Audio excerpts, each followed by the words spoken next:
ఇలాంటి mysterious place భూమి మీద ఒకటి ఉందంటే మీరు తప్పకుండా ఆశ్చర్యపోతారు. ఈ ప్లేస్ కి ఎన్ని షిప్స్ అండ్ ప్లేన్స్ వెళ్ళినా అన్ని మాయమైపోతున్నాయి. అదే బెర్ముడా ట్రయాంగిల్. దీన్ని డెవిల్స్ ట్రయాంగిల్ అని కూడా అంటారు. ఈ ప్లేస్ అట్లాంటిక్ ఓషన్ లో మియామి, ప్లూటోరికో అండ్ బెర్ముడా మధ్య దాదాపు 5 lakh square miles sea cover అయి ఉంది.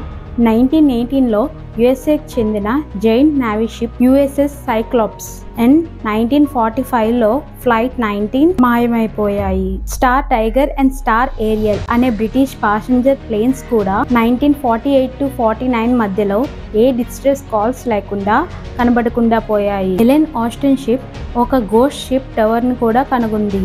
కానీ అది టో చేస్తుండగా అది కూడా మాయమైపోయింది. ఇలా ఆ ప్లేస్ లో అవ్వడానికి campus mall functions, giant waves and sudden హురికేన్స్, alien paranormal theories కూడా దీనికి కారణమని కొందరు సైంటిస్ట్ అంటున్నారు. ఏ ఎవిడెన్స్ లేకపోవడం వల్ల ఈ మిస్టరీ ఇంకా సాల్వ్ కాలేదు. ఇలా ఎందుకు అవుతుందో ఇప్పటికి కూడా సైంటిస్ట్ కి మిస్టీరియస్ గానే మిగిలిపోయింది. ఇలాంటి ఇంట్రెస్టింగ్ ఇన్సైట్స్ కోసం ఈక్షి ఇన్సైట్స్ ఛానల్ ని సబ్స్క్రైబ్ చేసుకోండి.